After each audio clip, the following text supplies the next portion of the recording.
Olá, turma do sétimo ano. O próximo capítulo do livro fala sobre doenças. E as doenças, elas podem serem transmitidas ou também existem doenças que não podem ser transmitidas. Eu dividi o capítulo do livro em duas partes. E na aula de hoje, o nosso foco será sobre doenças transmissíveis.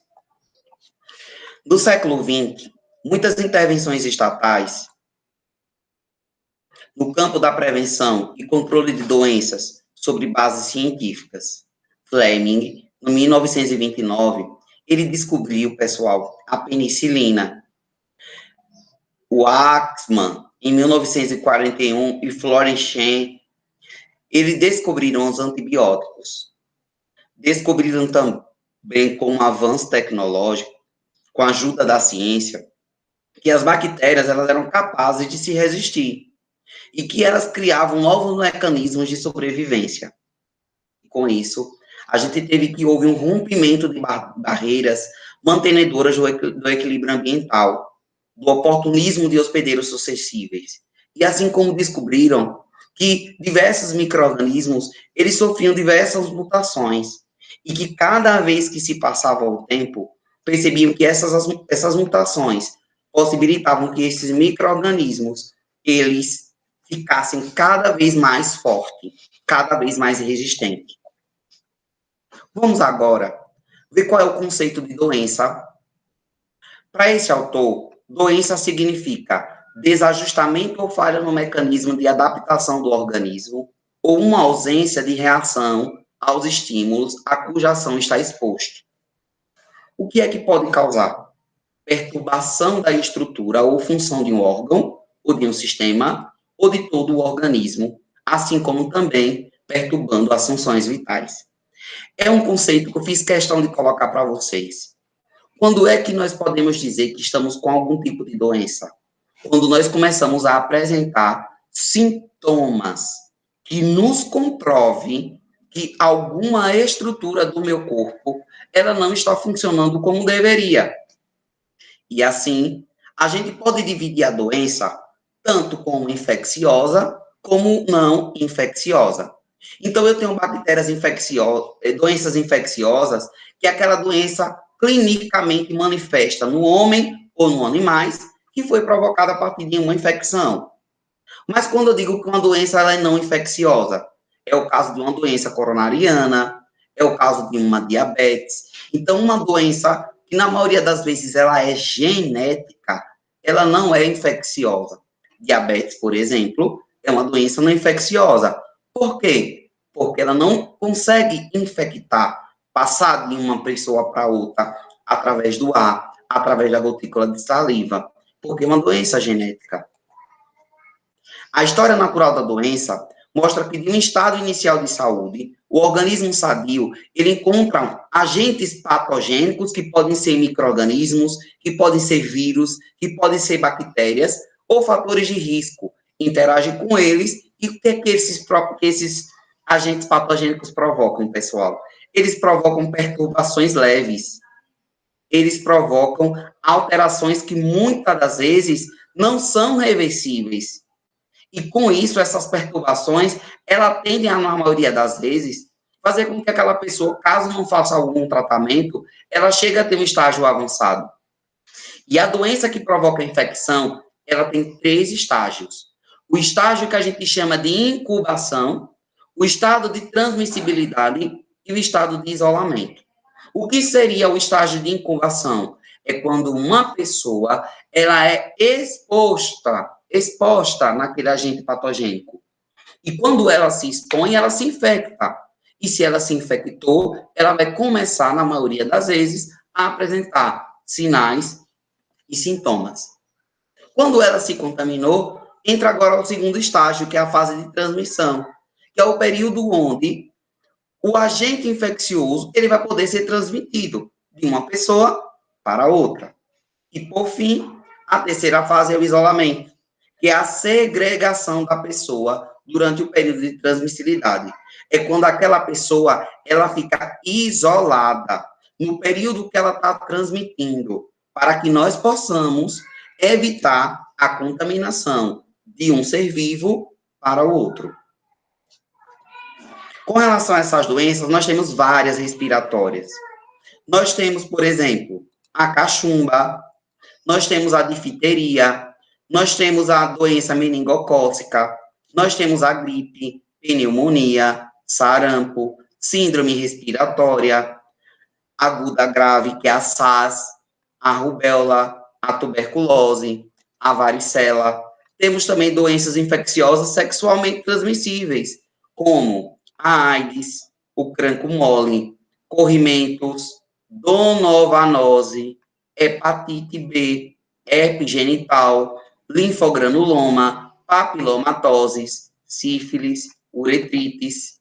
E assim, pessoal, vocês percebam que nesse slide está mostrando justamente a forma como cada agente patógeno que causa a doença, ele pode ser transmitido. Nós não precisamos visualizar cada doença, mas eu só quero que vocês entendam que as doenças, elas podem ser transmitidas através de alimentos, através de fomites, através de água contaminada, através do ar atmosférico e através da transfusão sanguínea. Essas são as principais formas de se transmitir uma doença. Mas o que seria essa transmissão? De onde veio essa transmissão? Para onde ela vai transmitir? Por que meios ela pode ser transmitida? Existem dois tipos de transmissão, pessoal. Aquela que a gente chama de transmissão direta e imediata, a gente chama também de transmissão direta imediata. O que seria aquela transmissão direta e imediata?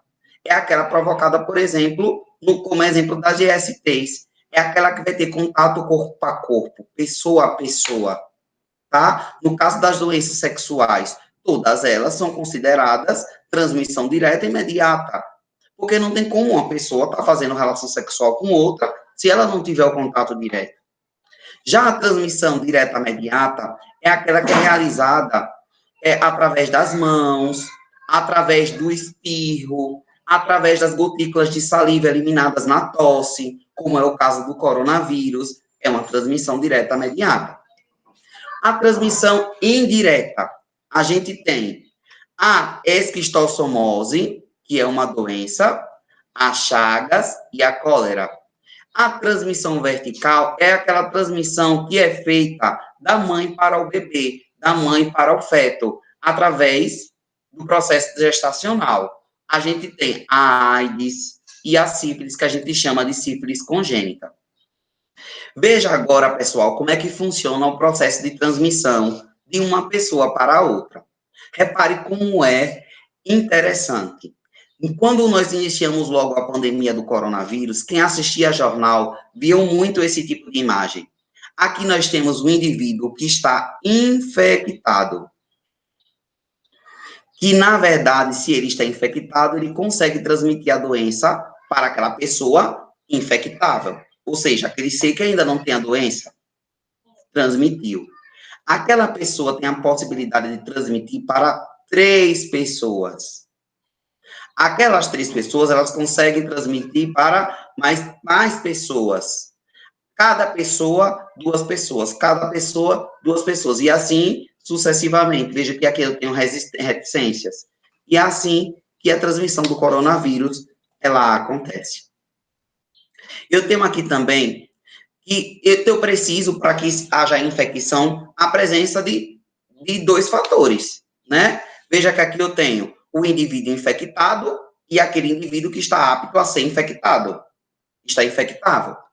Eu tenho aqui um cão que está infectado, que é o reservatório, que pode estar com a raiva, que é uma doença, transmitir para o homem, através de uma mordida. Eu tenho também aqui um meio ambiente contaminado, que também pode passar para aquele indivíduo que está infectável, ou seja, está apto para receber aquela doença. Apto para receber aquele patógeno. Também o hospedeiro intermediário, pessoal, tem 2 exemplos para dar para vocês. Veja só. Todo mosquito da Aedes aegypti, por exemplo, ele está infectado? Não. Como é que ele se infecta? Ele é um inseto que se alimenta de sangue. É ele picando uma pessoa contaminada com com a doença, com a dengue, né? Que ele vai se contaminar. Só que ele vai ser considerado hospedeiro intermediário. Então, aquele inseto que se contaminou com aquela pessoa que estava infectada, ele agora já vai ser portador da doença. E ele vai ser considerado um hospedeiro intermediário, porque ele vai conseguir fazer o quê? Contaminar outra pessoa, caso ele vá e pique essa pessoa. Já o caramujo, aqui como vocês podem ver, que é o que provoca a doença chamada esquistossomose, ele é o hospedeiro intermediário. Quem é o hospedeiro definitivo? O homem. Então, esse caramujo, ele é um caramujo de água doce. A pessoa se contamina justamente com a larva que contém desse caramujo.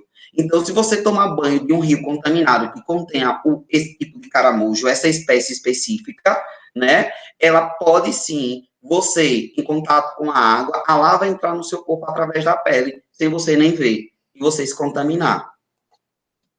Aqui eu tenho, né, outro exemplo também, ó. Eu tenho o homem sendo contaminado, né, por um macaco, mas de forma acidental, direto, né, do macaco para ele.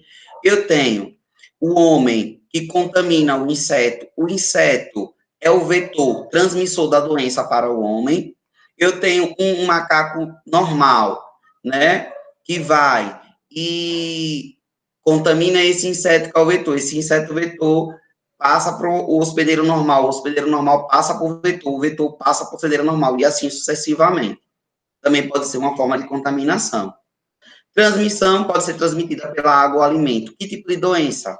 Temos a cólera, diarreia, tá? Febre tifoide, hepatite A, hepatite E, toxoplasmose, verminose. São doenças que podem ser transmitidas por água e alimento. Doenças em contato com a água. Você pode se contaminar com a água e causando a esquistossomose, causando infecção por ameba. A doença, a leptospirose, que é provocada pela urina do rato. Se você pisar numa água, tiver contato com uma água que o rato urinou, você também pode se contaminar dessa doença aí chamada leptospirose. Através de ferimentos e de animais. Temos a doença da arranhadura do gato, temos a doença da mordida do gato, temos algumas infecções secundárias, a raiva, que é a mordida do morcego ou do cão, temos o tétano, que é uma doença bacteriana, que ela é provocada quando você tem um ferimento provocado por um ferro que esteja com ferrugem, certo? A dengue, né, que é uma doença transmitida por um inseto, que é o Aedes aegypti, a doença de Chagas, que também é transmitida por um inseto, a febre amarela, que também é transmitida por um inseto, a malária, que também é transmitida por um inseto, certo? E como é que eu posso me prevenir? Certo? Então, veja só para você prevenir, por exemplo, de uma transmissão direta imediata, no caso da DST, toda DST, você se previne utilizando camisinha no ato sexual, certo? Isso todo mundo está cansado de fazer. Então, você precisa fazer campanhas de conscientização, de conscientizar a população, certo? Você precisa ter o melhor controle no sangue, para que não passe, né, o vírus HIV, por exemplo, através de uma transfusão de sangue. Tem que oferecer teste HIV, porque a pessoa pode estar contaminada e ainda está sem nenhum sintoma, certo? Tem que fazer educação de adolescentes. Quais doenças podem ser transmitidas por secreção oronasal? Gotículas do nariz, espirro, tosse. Temos, né, o COVID-19, que eu não coloquei aqui. Temos essa doença aqui que não é muito conhecida, chamada de tracoma. A hanseníase, ela pode ser transmitida. A tuberculose pulmonar, o sarampo, tá? Transmissão indireta. Quais doenças? A esquistossomose mansônica, a doença de Chagas, que é a do barbeiro, e a cólera, né, que é uma doença bacteriana. Tem aqui a imagem da cistosoma mansoni, né, que é um protozoário, tá? Temos aqui o caramujo, né, transmissor também da cistosoma mansoni, que contém, que causa, no caso, a esquistossomose. Aí está mostrando, né, o momento que a pessoa foi infectada pela cistosoma mansoni, a doença de Chagas, que é a doença do barbeiro, provocada por um protozoário também, tá? Esse protozoário aqui é um protozoário flagelado, tá? O inseto, ele morre, pica a pessoa, quando ele pica, ele defeca as fezes do animal contém esse protozoário, que as fezes causam irritação na pele, a pessoa coça, é microscópico, esse protozoário ele vai nadando até ir de encontro ao coração. É por isso que as pessoas com doença de Chagas, ela tem um aumento do coração. Tá aí, né, mostrando o inseto, né, é chamado de inseto triatoma, o nome científico dele, que é o vetor, né, da doença de Chagas. Inseto bem bonito, né?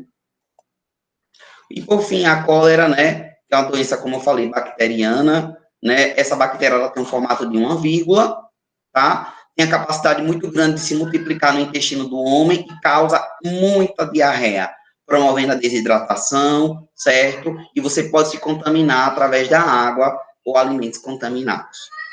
Assim, eu concluo a aula de hoje e vocês precisam realizar a atividade que eu irei acabar de passar. Não é a atividade do livro.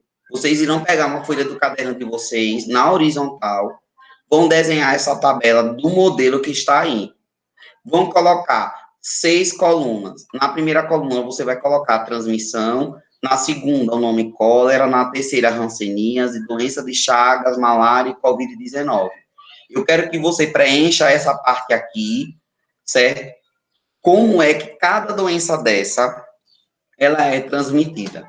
A maioria dessas doenças contempla no livro de vocês. Caso não encontrem, vocês podem usar a internet para pesquisar qual é a forma de transmissão de cada uma dessas doenças. E assim, eu concluo a aula de hoje. Agradeço pela atenção. Desejo saúde a cada um de vocês. Fique em casa e deixe que a escola vá até vocês. Muito obrigado.